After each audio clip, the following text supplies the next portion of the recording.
High, good morning.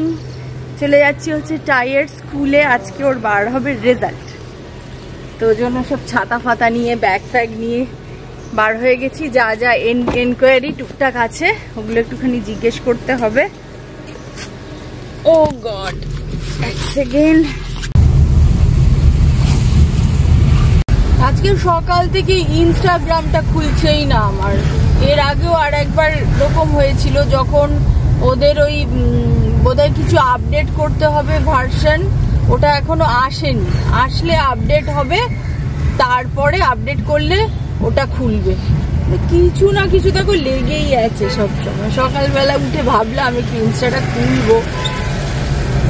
আর এখন তো যাচ্ছি টাইয়ের স্কুলে। দেখা যাক, মহারাজ পেছনের সিটে বসে আছেন, কি গুল খিলিয়েছেন খাতায় দেখা যাবে।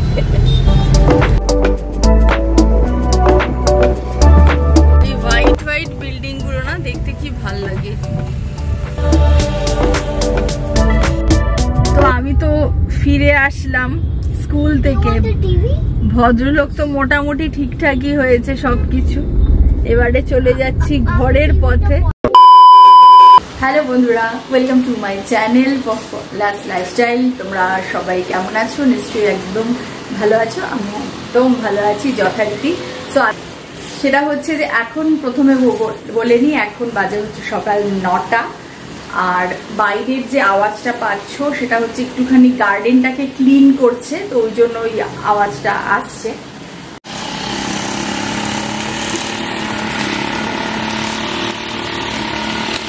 নিচে সব কাজ চলছে ভালো করে, ঘাসগুলোকে কেটে কেটে সমস্ত ছোট করছে।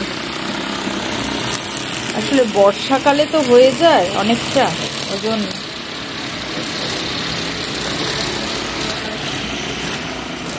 আকাশের তো মুখ ভার। তো যেটা হচ্ছে ব্যাপার, যে সপ্তাহের শেষ, তো একদম ঘরে বাজার টাজার সেরকম বলতে গেলে কিছুই নেই। ওকে, মানে প্রচন্ড কমে গেছে। সো এবারে আমার চ্যালেঞ্জ হচ্ছে যে এই যা নামমাত্র জিনিস আছে তা দিয়ে আমি আজকে লাঞ্চটা কি করতে পারি।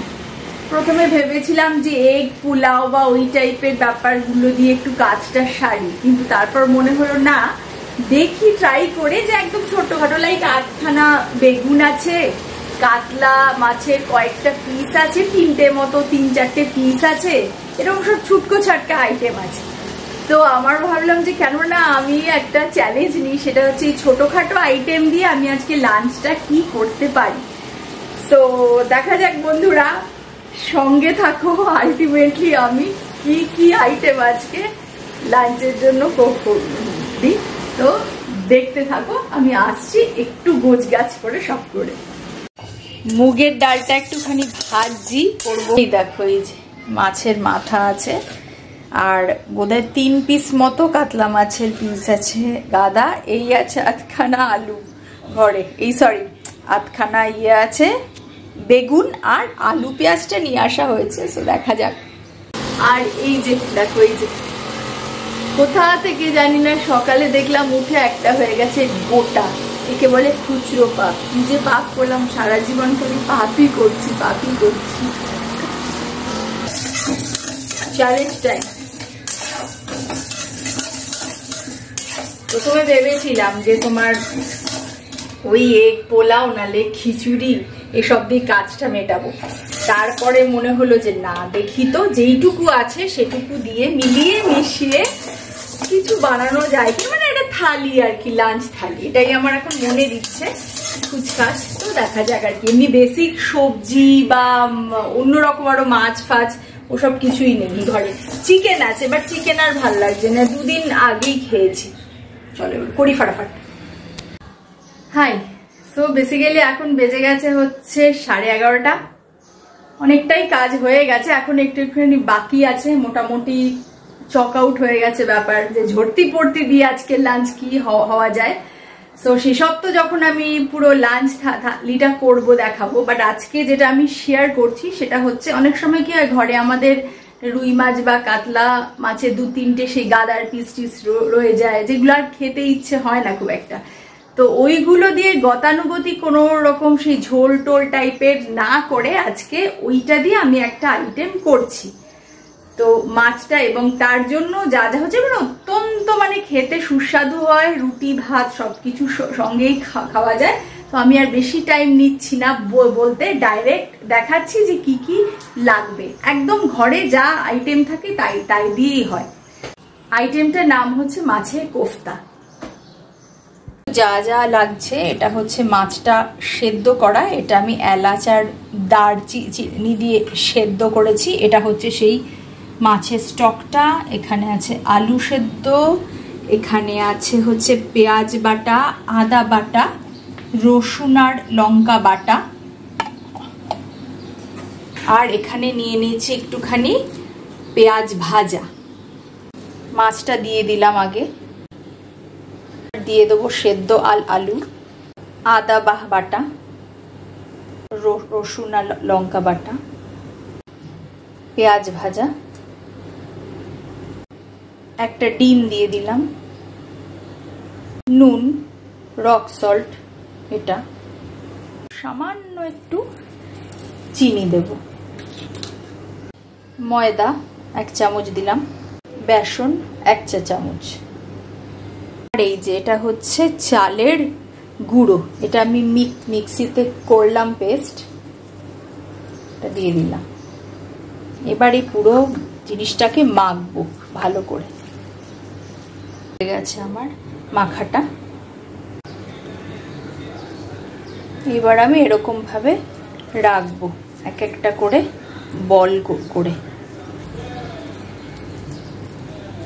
রান্নাটা একদমই হাইফাই নয়, যা আমাদের সংসারে থাকে তাই দিয়েই এরকম একটা আইটেম বানানো যায়।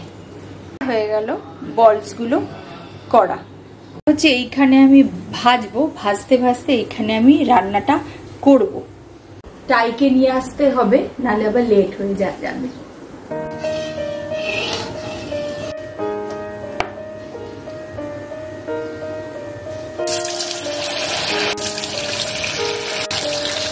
তেলটা হয়ে গেছে গরম, এর মধ্যে দিয়ে দেবো আমি এবার তেজপাতা, দারচিনি, এলাচ দিয়ে দিলাম কটা, গন্ধের জন্য এটা দিয়ে দিলাম স্টার অ্যানিস, দিয়ে দিলাম একটা বড়ি এলাচ, পেঁয়াজ বাটা,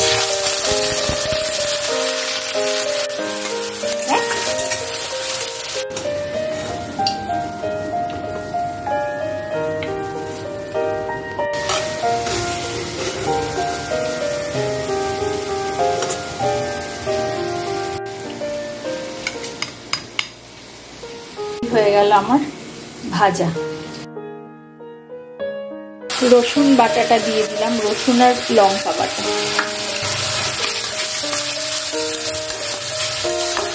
আদা বাটাটা দিলাম।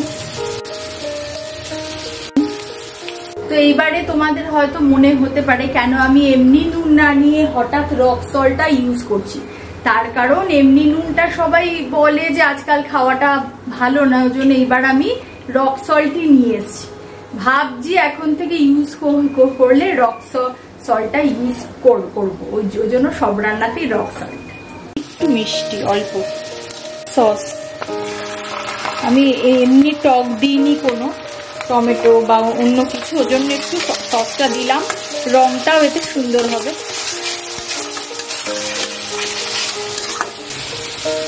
ফিশ স্টকটা একটু একটু দিয়ে আমি রান্নাটা কষাবো।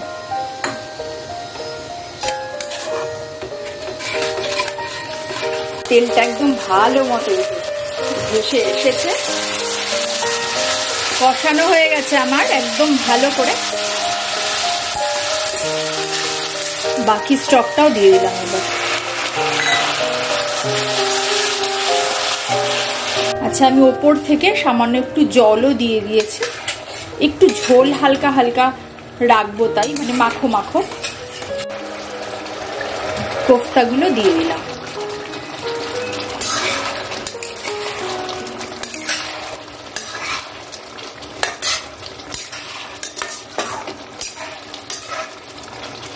রান্না হয়ে গেছে, সামান্য একটু ঘি দিয়ে দিলাম।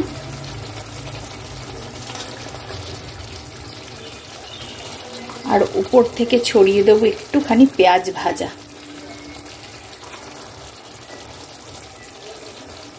রান্না শেষ। বন্ধুরা, এই হচ্ছে আমার আজকের রান্না, সুস্বাদু মাছের কোফতা কারি। ভীষণ মানে দুর্দান্ত হয় খেতে। এটা কিন্তু দুর্দান্ত একটা রান্না। তার রুটি ভাত বা যা কিছু সঙ্গেই খেতে ভীষণ ভাল লাগে। এবং ঘরে যখন আমাদের অনেক সময় কি মাসের শেষে সপ্তাহের শেষে কিছু থাকে না, স্পেশালি রুই কাতলা মাছগুলো, সেই যে একটা ওই গাদার পিসগুলো 2-4টে পিস থাকে, ওগুলো আর কিছুতেই ভাল লাগে না, মানে না ঝোল না এই না ওই। তো তখন এই রান্নাটা করলে কিন্তু একদিনের দুর্দান্ত খাওয়া হয়ে যাবে। এই আমার হয়ে গেল দুর্দান্ত স্বাদের কোফতা কারি। আজকের লাঞ্চে আছে ভাত, মুগের ডাল, আলু আর নারকোল দিয়ে একটু ঘি দিয়ে, আছে হচ্ছে ডিমের, এটাকে ঘন্ট বলবো নাকি চাল ডিম বলবো আমি জানি না, ঠিক যেমন ভাবে মাছের ইয়ে দিয়ে করা হয় মাথা দিয়ে, এটাও ঠিক সেরকম ভাবেই আমি আইটেমটা করেছি, একটু ঘি ফি দিয়ে। আর এই ওপরে একটুখানি ছড়িয়ে দেবো বেরেস্তা। হচ্ছে মাছের কোফতা কারি, বেগুনি আর লঙ্কা, যার যার ভাল লাগে তার জন্য। এই দেখো লঙ্কাটা পড়ে গেল দিতে গিয়ে। সো এই হচ্ছে আমার আজকের রান্না, ঝর্তি ভর্তি দিয়ে সমস্ত আজকের আইটেমগুলো হয়েছে। তো কেমন লাগলো বন্ধুরা অবশ্যই কিন্তু আমাকে বলো, তাহলে আমার ভীষণ ভাল লাগবে।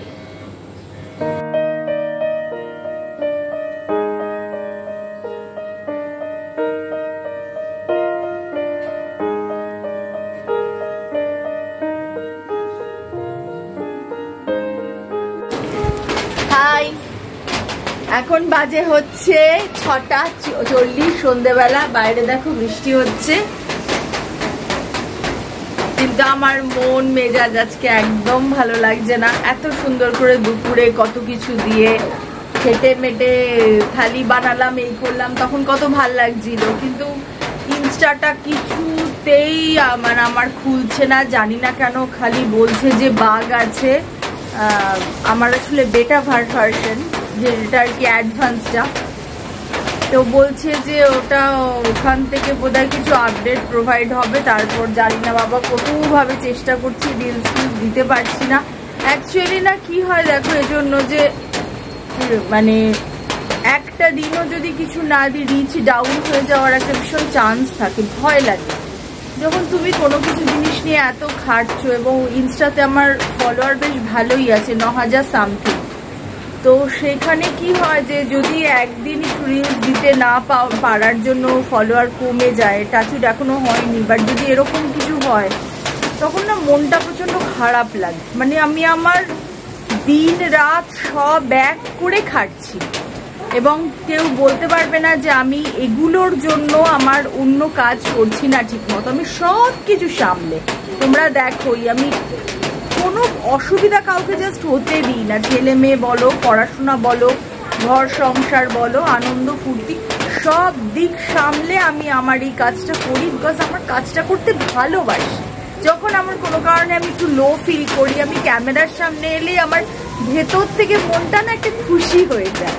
সো ওই জিনিসটা যদি একটা কোনো কারণের জন্য একটু রিচ ডাউন হয়ে যায়, এত কষ্ট হয় বন্ধুরা, এত কষ্ট হয়। মানে এখনো তো নিজের পায়ের তলায় ইয়েটা পাইনি, যে একটা শক্ত ওটা তো পাইনি, ওই জন্য আরো বেশি মানে কষ্ট হয়। হ্যাঁ, খুব ফেমাস কন্টেন্ট ক্রিয়েটার হয়ে গেলাম, একদিন না দিলেও কিছু হবে না, বাট আমাদের মতো যারা নতুন তাদের ক্ষেত্রে একটা দিন না দেওয়া মানে লস। তো ওই জন্য সত্যি কথা বলতে আমার মনটা সকাল থেকে এত সুন্দর এনার্জি নিয়ে সব কিছু করলাম, স্কুলে গেলাম, খাবার দাবার বানালাম, করলাম, বাট ওই যে আমার ইনস্টাটা হচ্ছে না, মানে এইটা আমার একটা মানে মনটা খারাপ হয়ে গেল আর কি। দেখা যাক কতক্ষণে হয়। তো এই হচ্ছে বন্ধুরা, যাই হোক আমি তাহলে ব্লগটা শেষ করি, কারণ এখন আর অন্য কিছু করার মতো মুডেও আমি নেই। তো তোমাদের ভালো লাগলে অবশ্যই লাইক কমেন্ট শেয়ার করো, সাবস্ক্রাইব করো। নতুন বন্ধুরা please subscribe my channel bell আইকনের সঙ্গে। আর তোমাদের সবাইকে অনেক অনেক ধন্যবাদ সঙ্গে থাকার জন্য। আশা করি তোমরা এরকম সাথে আছো বলেই আমি একটা হার্ডেল আমার সামনে আসছে, বাট আমি একটু একটু করে পেরিয়ে যাচ্ছি, মানে চেষ্টা করছি যাওয়ার জন্য। আমি জানি এটাও যাব, কিন্তু কি হয় যখন জিনিসটা হয় তখন খুব লো হয়ে যায়, খুব ডিমোটিভেট হয়ে যায়।